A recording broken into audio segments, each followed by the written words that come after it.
You know, I visited Iran when I attended the meeting of the Caspian region heads of state meeting, and Iran is one of the priority partners for us. It's a preferred partner in the region. It's our neighbor, and we want to develop an all-round relationship with Iran. It's our principled choice. With respect to both parts of your question, I believe that the progress reached on the Iranian track is not accounted merely by our position, but also by the pragmatic stance adopted by the American administration. Otherwise, it would not have happened.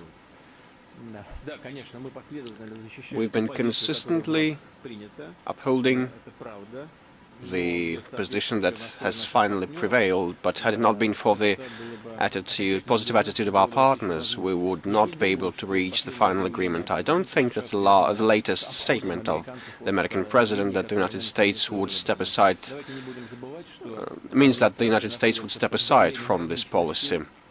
No, let's not forget that the administration feels pressure of a considerable part of Congress and some other groups of influence in the country that support Israeli interests. So I believe we should all together think what should be done to improve the good relationship between Iran and Israel. What should be done to normalize the relations between these two countries?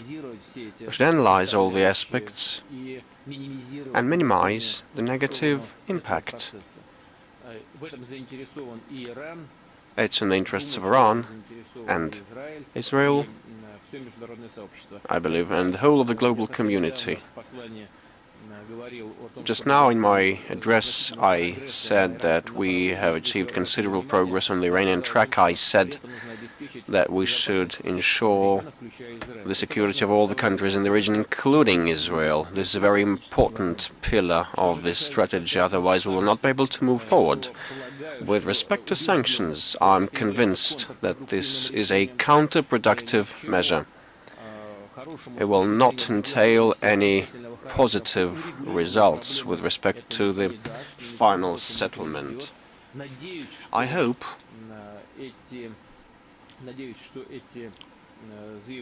that these statements will not obstruct us from moving on the track of finally resolving the Iranian issue. And once again, let me state that the Iranian people should have a chance to develop their high-tech sector, including in the peaceful nuclear sphere. And the international community has no right to demand that Iran should be subject to some discriminatory limitations. And on the visits, as regards to the visit, it's going to be a matter of discussion between the foreign ministers. I have an open invitation from the head of state, and I would definitely gladly use it in due time and future. And as for this instrument, we need to consider its substance, but we are positive about